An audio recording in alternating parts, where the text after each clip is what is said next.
Karkum ke jepatha jang ke sarkar jala ban pelong ke jing test Naphang lani ke rapid antigen test habaro ke shnong jang ke jala ke dorba shnong Laban kala pelong ke ni ke jing test Naphang hine ke sngi ke south rik unai lor ahaja arpo hagri ke jing test Naphang bala pelong ke dorba shnong Laban ringgar ke jetre lang ba katana ka koi ke khia la sakhi ke jing Shim Bynta Bha jigi pai ba ke bla poi hadu kum ba saus pa san phola ni sans pa angut haga por ba RiKhasi channel club poi benwan lum khubor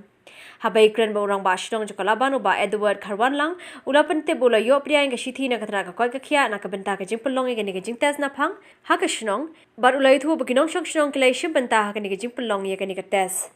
ha ke jo ka por ki Nong Shong Shnong ke lai ro ba halor ke jing shim khia jo ka tana ka koi ka khia lambar ke dor ba shnong ka bla shim khia ba ha ban Jingpynlong ye ke ni ke jing test Naphang Edward Kharwan lang i rang ba shnong jong Laban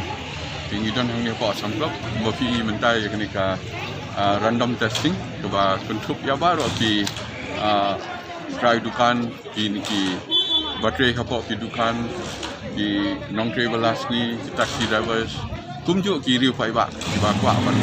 sim yo ni kubu ban yo ni ka test ka random testing ba yo je coba wan leng ba nang ka office ng district medical health officer ba da ka jing arab tu ni Dr. Sodiai balong in charge of zone 2 ni Laban nilai yo on pelong ye ni ka random testing on taxi sai kala don ba south pa san pai de kumpa kile itu hungni ka testing le se kan support tang ba san mili di hungre ka report kan khamsem hungyat nomor ba apa kumba aku ini de nilai le sitom ni kali yang syong maintain yang social distancing bar kunju ruan pel deploy ye ki nomor ba ihaban clear ba yang bukan di jongki de